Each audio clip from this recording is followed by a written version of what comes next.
pemilik agama ini, pembawa agama ini. Sehingga apa yang terjadi pada diri kita semua di malam ini, kita berkumpul untuk mengenang Nabi Muhammad SAW. Inilah diantara tanda dari Allah kalau Allah ingin membuat kita bahagia. Nabi Muhammad pun pernah mengatakan, kata Rasulullah, ana Madinatul ilm wa aliyun babuha. Saya ini kota. Kalau ilmu itu diibaratkan sebuah kota, ya kota itu yang isinya ilmu itu saya, kata Rasulullah. Adapun pintunya itu Ali bin Abi Thalib. Sehingga selama kita selalu berusaha mendekat kepada Rasulullah, maka selama itu kebaikan demi kebaikan akan datang kepada kita semua. Sebab apa yang kita ambil dari Nabi Muhammad setelah kita mengenal dan mencintai beliau, ini merupakan ilmu yang harus kita kerjakan setiap harinya untuk pendekatan diri kepada Allah Subhanahu wa Ta'ala. Dan tidaklah kita berkumpul di tempat ini melainkan karena kita berbahagia atas kelahiran Nabi Muhammad sallallahu alaihi wasallam. Disebutkan tentang pamannya Rasulullah, yang mana Allah Subhanahu wa Ta'ala tidak pernah lupa kepada siapapun yang pernah bergembira dengan Nabi Muhammad. Bergembira dengan Nabi Muhammad. Kita tahu pamannya Rasulullah, Abu Lahab, bagaimana Allah hinakan dalam Al-Quran, satu surah penuh turun atas dirinya. Akan tetapi disebutkan bahwasanya dikatakan dalam sebuah syair dalam kitab Maulid, katakan akhbarat Thuwaibatun sayyidaha Aba Lahabin a'taqaha farhan. Thuwaibah al-Islamiyah di malam kelahiran Rasulullah datang kepada pamannya Nabi, ngabarin kalau dia sudah punya keponakan baru, anak laki-laki, Masya Allah, dengan sifat yang disifatkan oleh beliau. Bentuk tubuhnya begitu indah, kulitnya putih, pipinya ada kemerahan, wajahnya seperti bulan purnama, begitu indah. Sehingga sang paman ikut bahagia dengan kelahiran tersebut. Akhirnya Thuwaibah al-Islamiyah dimerdekakan, dibebaskan dari perbudakan karena kegembiraan Abu Lahab. Karena memang siapapun yang selalu mendengarkan tentang syama'il Nabi Muhammad, bagaimana keadaan Rasulullah dalam syama'il tersebut, pujian-pujian buat Nabi Muhammad, dia pasti akan tergila. Sayyidah Halimatus Sa'diyah ketika pertama kali berjumpa dengan Rasulullah, ketika akan dibawa ke Bani Sa'ad untuk diasuh di sana, beliau bilang, ketika saya pertama kali berjumpa dengan bayi Rasulullah tersebut, bayi itu dipakaikan baju putih, lalu dibungkus dengan selimut warna hijau tua. Begitu kontras dengan kulitnya Nabi Muhammad yang begitu putih dan pipinya yang penuh dengan kemerahan tersebut. Begitu indah. Halimah cerita, ketika saya pegang bayi tersebut tidur, subhanallah, bersama dengan saya pegang bayi ini buka matanya dan melihat kepada saya. Lalu entah kenapa bayi tersebut tersenyum.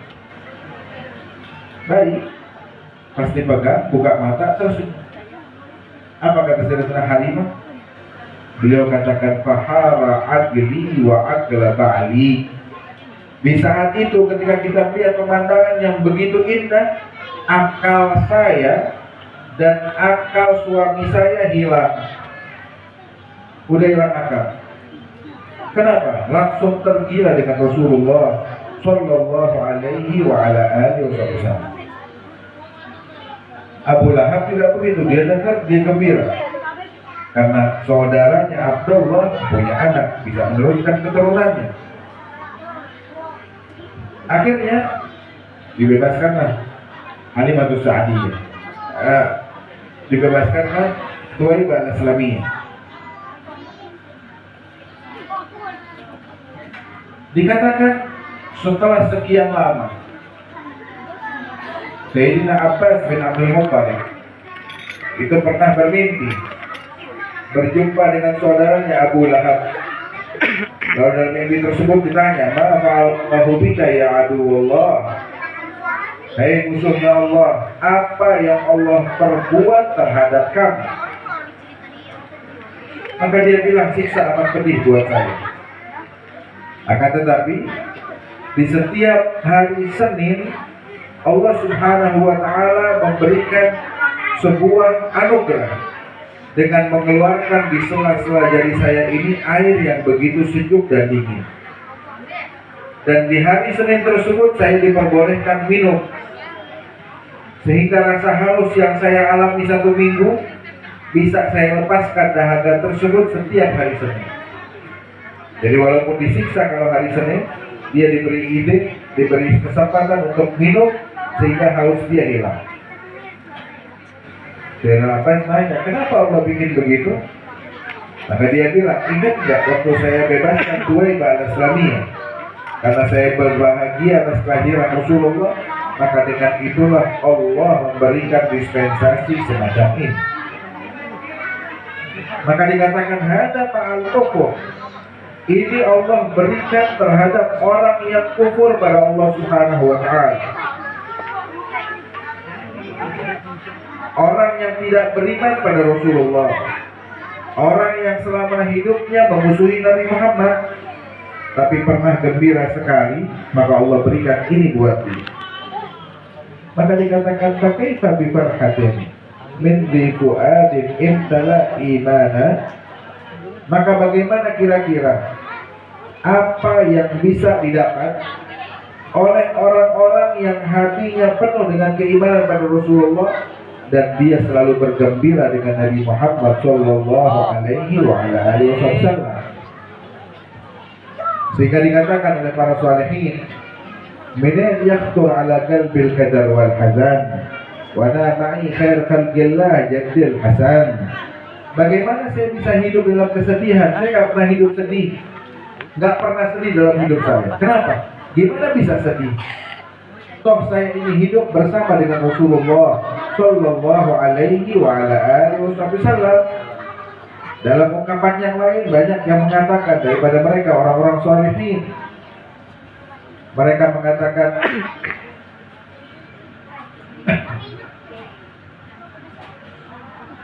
seperti Imam Ali bin Muhammad bin Husain al-Haqi dalam kisah, dalam syair-syair beliau katakan, ma'ana farah bin Nabi asa alaina yadum. Saya ini cuma bisa gembira kalau sama Rasulullah, dan mudah-mudahan ini selalu kegembiraan tersebut gak pernah lepas dari saya. Bahkan mereka para sahabat Rasulullah ditanya, nanti kalau sudah yaumul qiyamah mau masuk mana, surga atau neraka? Mereka sama semua sepakat mau masuk surga. Ketika ditanya kenapa mau masuk surga, apa kata janji Allah? Ada hurul ain, ada bangunan yang indah, ada sungainya, ada ininya, mana ainun ra'at wala udhunun sami'at wala khatar ala qalbi bashar. Gak bisa diprediksi dengan pendengaran, dengan penglihatan, bahkan dengan khayalan pun gak bisa diprediksi surga tersebut. Apakah karena itu? Tidak. Lalu kenapa mereka masuk surga?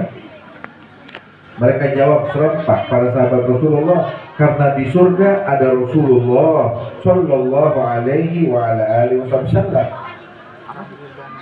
Sehingga di antara mereka ditanya, coba gambarkan buat kami tentang kenikmatan surga.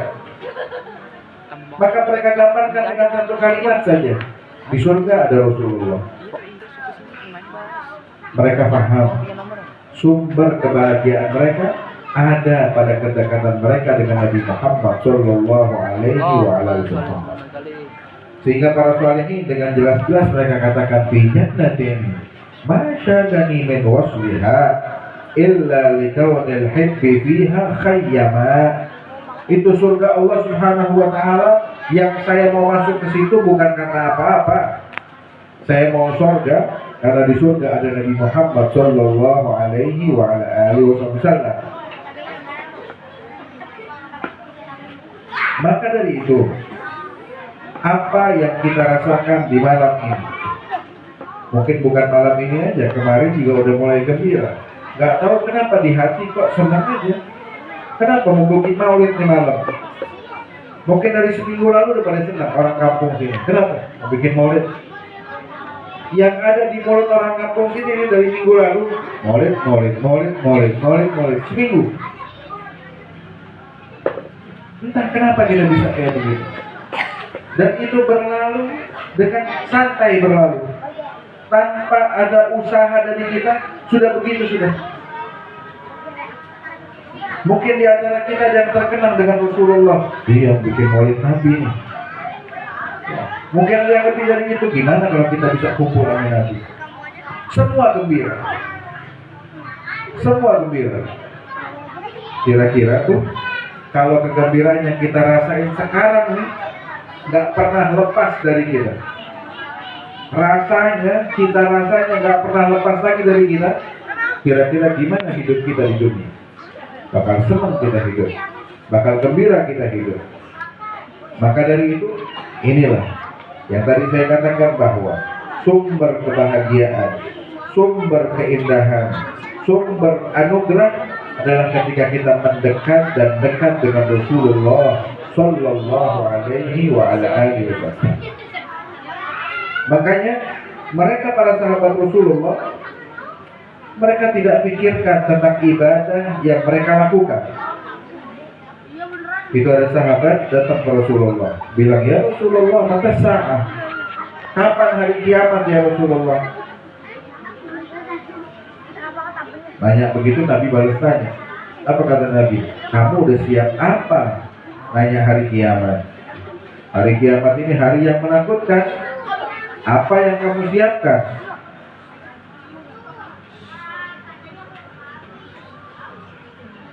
Ditanya Pak Rasulullah begitu, kamu siapin apa hari kiamat tuh? Aku menakutkan, perlu persiapan. Apa kata ini sahabat? Ya Rasulullah, saya nggak siapin apa-apa buat hari kiamat. Sholat saya nggak ada, puasa saya nggak ada, pas-pasan semua. Tapi yang saya punya ya Rasulullah, demi Allah, dia bilang, saya cinta pada Allah dan saya cinta kepadamu ya Rasulullah. Apa kata Nabi Muhammad? Nabi bilang, anta ma'aman ahbab. Kamu akan selalu dengan orang yang kamu cintai.